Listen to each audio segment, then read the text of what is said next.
Dabba capital ഫെബ്രുവരി 28-ാം തീയതിയാണ് നെറ്റ്ഫ്ലിക്സിലെ ഈ ഒരു വെബ് സീരീസ് റിലീസ് ആയത്. ഇതൊരു ഹിന്ദി വെബ് സീരീസ് ആണ്. ഷബ്ന ആസ്മി, ജ്യോതിക, ശാലിനി പാണ്ഡെ, നിമിഷ സജയൻ, ജിഷ്ണു സെൻഗുപ്ത, ഗജരാജ് റാവ്, അതുപോലെ തന്നെ സായ് അവന്ത്കർ, അഞ്ജലി ആനന്ദ് എന്നിവരാണ് കേന്ദ്ര കഥാപാത്രങ്ങൾ അവതരിപ്പിക്കുന്നത്. കൂടുതലും സ്ത്രീ കഥാപാത്രങ്ങളെ കുറിച്ച് സംസാരിക്കുന്ന ഒരു സീരീസ് ആണിത്. ശാലിനി പാണ്ഡെയുടെ ക്യാരക്ടറും നിമിഷ സജയന്റെ ക്യാരക്ടറുമാണ് അവർ ഡബ്ബ ബിസിനസ് ചെയ്യുന്നത്.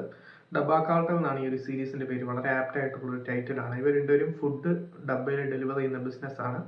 അവര് ആ ഒരു ഡബ്ബയില് ഈ ഒരു ഡ്രഗ്സ് വിൽക്കുന്നതാണ് ഈ ഒരു സീരീസിന്റെ മെയിൻ ഹൈലൈറ്റ് ആയിട്ടുള്ള ഒരു കാരണം. അതായത് ആ ഒരു സിറ്റുവേഷനിലോട്ട് ഇവരെങ്ങനെയാണ് എത്തുന്നത് എന്നുള്ളത് കാണിക്കുന്ന ഒരു റെലവൻസ് ഉണ്ട് ഈ ഒരു സീരീസിന്. അതുപോലെ തന്നെ ഈ സ്ത്രീ കഥാപാത്രങ്ങളെല്ലാം, ജ്യോതികയുടെ കഥാപാത്രവും അഞ്ജലി ആനന്ദിന്റെ കഥാപാത്രവും, ഇതെല്ലാം ഈ ഒരു ഡ്രഗ്സ് ബിസിനസ്സിലോട്ട് എങ്ങനെയാണ് എത്തിപ്പെടുന്നത് എന്നുള്ളതാണ് ഇതിന്റെ ഒരു മെയിൻ ഹൈലൈറ്റ് എന്ന് പറയുന്നത്. സോ അതാണ് സീരീസ് കൂടുതലും ഫോക്കസ് ചെയ്യുന്നത്. അതിന്റെ കൂടെ തന്നെ ഒരു ഇൻവെസ്റ്റിഗേഷൻ നടക്കുന്നുണ്ട്. അതായത് ഒരു ഫാർമസ്യൂട്ടിക്കൽ കമ്പനിക്ക് എതിരായിട്ടുള്ള ഒരു ഇൻവെസ്റ്റിഗേഷൻ. ഈ ഒരു പോയിന്റ്സ് ഒക്കെ ഈ സ്ത്രീ കഥാപാത്രങ്ങളായിട്ട് എങ്ങനെയാണ് കണക്ട് ചെയ്തിരിക്കുന്നത്, ഓരോ ക്യാരക്ടേഴ്സിന്റെയും റെലവൻസ് എന്താണെന്ന് വളരെ ക്ലിയർ ആയിട്ട് പറയുന്ന ഒരു വെബ് സീരീസ് ആണ് ഡബ്ബ കാർട്ടൽ. അതാണ് ആ ഒരു ഡബ്ബ കാർട്ടലിന്റെ മെയിൻ സിഗ്നിഫിക്കൻസ് എന്ന് പറയുന്നത്. സോ ഈ സീരീസിന്റെ മേജർ ഹൈലൈറ്റ് എന്ന് പറയുന്നത്, നേരത്തെ പറഞ്ഞ പോലെ ഷബ്ന ആസ്മി വളരെ ടാലന്റഡ് ആയിട്ടുള്ള ആക്ട്രസ് ആണ്. 5 പ്രാവശ്യം നാഷണൽ അവാർഡ് കിട്ടിയ ഒരു ആക്ട്രസ് ആണ്. ആ ഒരു ക്യാരക്ടർ ഹോൾഡ് ചെയ്യുന്ന ആ ഒരു ആറ്റിറ്റ്യൂഡും ആ ഒരു നിഗൂഢതയും ആ ഒരു കഥാപാത്രമൊക്കെ വളരെ ഗംഭീരമായിട്ടാണ് ഡിസൈൻ ചെയ്തിരിക്കുന്നതും അതിന്റെ ആ ഒരു പെർഫോമൻസ് സ്ക്രീനിൽ വരുന്നതും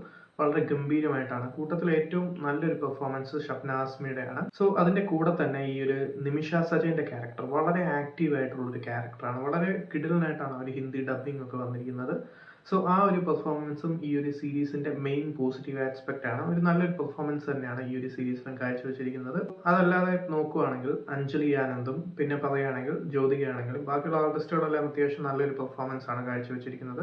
പിന്നെ പറയുകയാണെങ്കിൽ ഈ ഒരു സ്റ്റോറി വെച്ച് ഈ ഒരു 5 ഹൗസ് വൈഫ്സിനെയും ബാക്കിയുള്ള ഓരോ ക്യാരക്ടേഴ്സും എങ്ങനെയാണ് ഈ ഒരു ഫാർമസ്യൂട്ടിക്കൽ കമ്പനിയുടെ ഒരു ഇൻവെസ്റ്റിഗേഷനും അതിന്റെ കൂടെ തന്നെ ഈ ഒരു ഡ്രഗ് കാർട്ടൽ ബിസിനസ് ഒക്കെ എങ്ങനെയാണ് ഓരോന്നും കണക്ട് ചെയ്തിരിക്കുന്നത് എന്നുള്ളതാണ് ഈ ഒരു സീരീസിന്റെ മെയിൻ ഹൈലൈറ്റ്.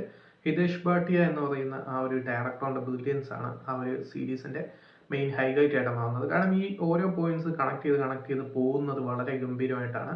സോ അത് സീരീസിന്റെ ഒരു മേജർ പോസിറ്റീവ് ആണ്. പിന്നെ സീരീസിന്റെ ഒരു നെഗറ്റീവിലേക്ക് വരികയാണെങ്കിൽ, ഇതിൽ ആദ്യം തൊട്ടേ പറയുന്ന ഒരു ക്യാരക്ടർ ഉണ്ട്, ഒരു മേജർ ക്യാരക്ടർ. അത് ക്ലൈമാക്സ് ഒരു 6-ാമത്തെ 7-ാമത്തെ എപ്പിസോഡൊക്കെ ആകുമ്പോഴാണ് അത് റിവീൽ ആവുന്നത്. സോ ആ ഒരു ക്യാരക്ടറിന്റെ ആ ഒരു പെർഫോമൻസ് ഒട്ടും ഇമ്പാക്ട് കൊണ്ടുവന്നില്ല എന്നുള്ളതാണ് ഈ ഒരു സീരീസിന്റെ മേജർ നെഗറ്റീവ്. കാരണം എന്താണെന്ന് വെച്ചാൽ ആ ഒരു ക്യാരക്ടറിന് വളരെ പ്രോബ്ലംസ് ഉണ്ട് ഈ ഒരു സീരീസിൽ. അതിന്റെ കൂടെ തന്നെ ഈ ഒരു സെക്കൻഡ് സീസണിലോട്ടുള്ള ഒരു ഹിന്റ് നടക്കുന്ന ഒരു ഇൻസിഡന്റ് ഉണ്ട്. അത് വളരെ ഒരു ഇമോഷണൽ നോട്ടിൽ തീരേണ്ടതാണ്. അത് കൂടുതലും വർക്ക്ഔട്ട് ആവാത്തതിന്റെ മെയിൻ കാരണം എന്ന് വെച്ചാൽ ഈ ഒരു ക്യാരക്ടറിന്റെ ആ ഒരു പെർഫോമൻസ് ആയിട്ടാണ് തോന്നിയത്. അതായിരുന്നു ഈ സീരീസിന്റെ ഒരു മേജർ നെഗറ്റീവ് എന്ന് പറയുന്നത്. ബാക്കി നോക്കുകയാണെങ്കിൽ അത്യാവശ്യം നല്ല രീതിയിൽ എൻഗേജിങ് ആയിട്ട് കഥ പറഞ്ഞ ഒരു സീരീസ് ആണ്. ഒരു നല്ല സ്റ്റോറി ഉണ്ട്. അതെല്ലാം കണക്ട് ചെയ്യുന്നതാണ് ഈ ഒരു സീരീസിന്റെ ഓരോ ക്യാരക്ടറും കണക്ട് ചെയ്യുന്നതാണ് ഈ ഒരു സീരീസിന്റെ മേജർ ഹൈലൈറ്റ് എന്ന് പറയുന്നത്.